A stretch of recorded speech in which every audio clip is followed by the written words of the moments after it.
আসসালামু আলাইকুম গাইস, আপনারা সবাই কেমন আছেন? আশা করি সবাই ভালো আছেন। আলহামদুলিল্লাহ আমিও ভালো আছি, আমার সব পরিবারে ভালো আছে। আপনাদের সবাইকে মারিয়ার কুকিং সাইড ইউটিউব চ্যানেলে স্বাগতম। আজকে আমি যে রান্নাটা করব এই রেসিপিটা আপনাদের সাথে শেয়ার করতে চলে আসলাম। প্রথমে আমি যেটাকে কক মুরগি বলে বা পাকিস্তানি মুরগি বলে, ওটার দুইটা মুরগি আমি সুন্দর করে ধুয়ে পরিষ্কার করে নিয়েছি। এখন এটাকে আমি একটু দই দিচ্ছি, টক দই। লবণটা পরিমাণ মতো দিবেন। এটা মাখায় টক দইটা দিয়ে আমি একটু মাখায় রেখে দিব এক সাইডে।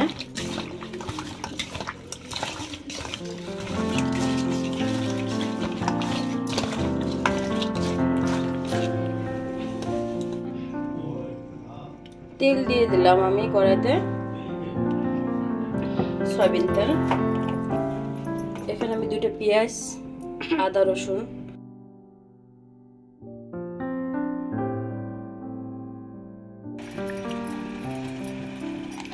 রসুন করো না,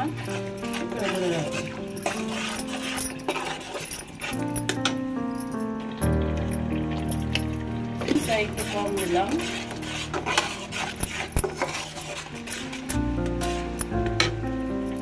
দেবো একটু জোর দিক, একটা কালো এলাচ, কিছু জয়ফল গুঁড়া করা, আর এটাকে গুয়ামুড়ি বলে অনেকে, লবঙ্গ, যাতে এই পাকিস্তানি মুরগির শরীরে যে একটা স্মেল থাকে ওই গন্ধটা জানি না আসে, এটা যাতে চলে যায়। এই জন্য এই মশলাটা আমি একটু বাড়তি অ্যাড করি। যদি আপনাদের না করতে ইচ্ছে করে আপনারা অ্যাভয়েড করবেন, আর দিলে মানে গন্ধটা চলে যায়, ভালো লাগে খেতে। কারণ এটা শরীরের গন্ধের জন্য অনেকে এটাকে খাইতে চায় না, আর যখন আপনি এটা ইউজ করবেন তখন আর এই গন্ধটা থাকবে না। হলুদের গুঁড়া, মরিচের গুঁড়া, জিরার গুঁড়া, ধনিয়ার গুঁড়া আমার পরিমাণ মতন আমি নিয়ে নিয়েছি, বাট আপনাদের যতটুকু লাগে আপনারা নিয়ে নেবেন আপনাদের মতন করে। এখন আমি এটাকে মাংসের ভিতরে দিয়ে দেবো।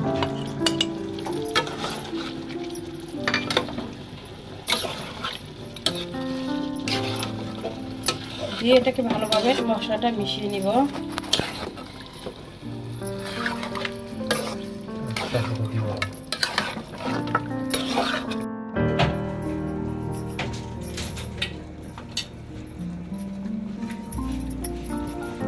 এখন আমি এটাকে ঢাকনা দিয়ে ঢেকে রাখবো 5 মিনিটের জন্য। গোশতটা নাড়া দিয়ে দেব।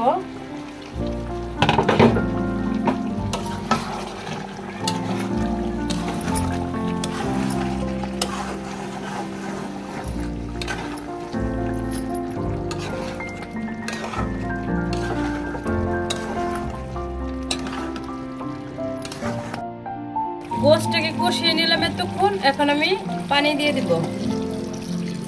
যেহেতু শীতের দিন পানিটা গরম করে নিয়েছি।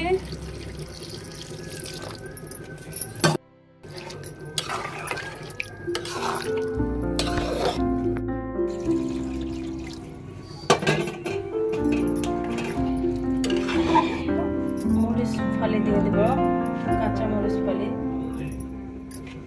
এটাকে ঢাকনা দিয়ে ঢেকে রাখবো 15 মিনিটের জন্য। এখানে আমি কিছু কাজু বাদাম নিয়ে নিয়েছি, আর দিয়ে দেব 2 চামচের মতো গুঁড়া দুধ।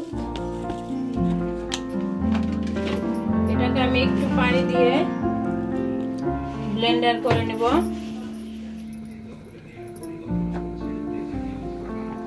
আমার গোশতটা প্রায় সিদ্ধ হয়ে গেছে, পানিটাও টেনে গেছে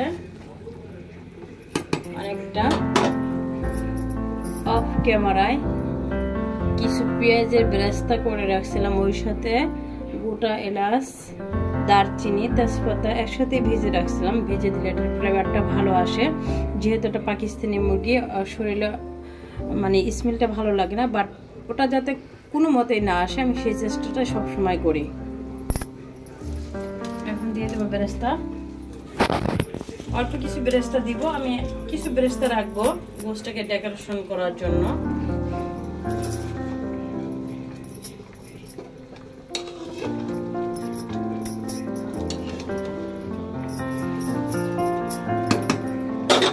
এখন দিয়ে কাজু বাদাম আর দুধটা আমি ব্লেন্ডার করে নিয়েছি, গুঁড়া দুধ, সেটা এটা দিলে গোশতটা খেতে ভালো লাগে, অন্যরকম মনে হয়। তো সবসময় তো একই নিয়মে বাসায় মুরগির গোশত রান্না করে খাওয়া হয়, মাঝে মাঝে যদি একটু আইটেমটা আমরা চেঞ্জ করি তাইলে আমার মনে হয় সবার কাছে ভালো লাগে। প্রতিদিন সেই তেল ঝোল মশলা বেশি করে দেওয়া বা ঝোল করা, পাতলা ঝোল করা, এসবই কিন্তু রান্না করা হয়। ডিফারেন্স কিছু কিন্তু কখনোই খুব একটা হয় না। মেহমান যদি আসে, আমরা পোলাও করি তাহলে উদয় হয়, আর না হয় মনে হয় কারো বাড়িতে এভাবে করা হয় না। সো আমি চেষ্টা করি আমার বাচ্চাদের সবসময় ইউনিক কিছু খাওয়াইতে চেষ্টা করি আর কি,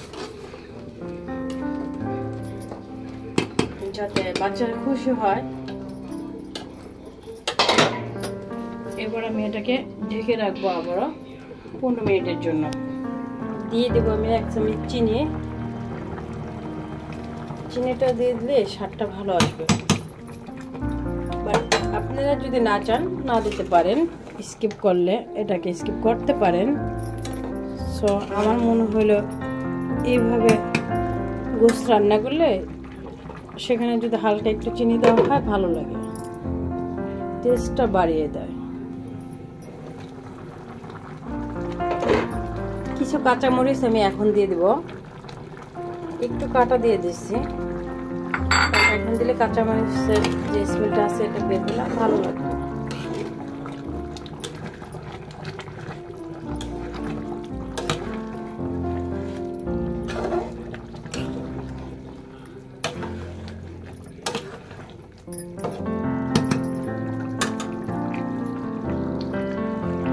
এবার আমি গোশতটাকে ঢাকা দিয়ে রেখে দেব। ঠিক আছে, আমি সাদা ভাত দিয়ে খাবো, বাট এর জন্য ঝোলটা একটু রাখলাম। পোলাও দিয়ে খেলে আপনারা চাইলে আর একটু কষাতে পারেন। তো আমি সাদা ভাতের সাথে খাওয়ার জন্য ঝোলটা এতটুকু রাখলাম। এখন আমি চুলাটা অফ করে দেব।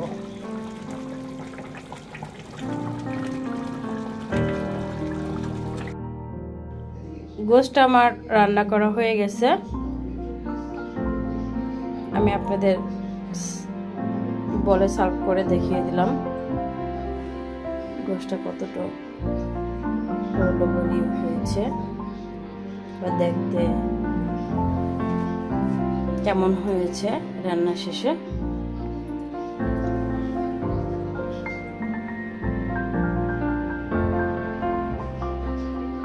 আমার ভিডিওটা প্রথম থেকে শেষ পর্যন্ত দেখে আপনাদের যদি ভালো লেগে থাকে তাহলে আমাকে একটা লাইক, কমেন্ট, সাবস্ক্রাইব দিয়ে আমার পাশেই থাকবেন। পরবর্তী ভিডিও দেওয়ার জন্য অপেক্ষা করবেন।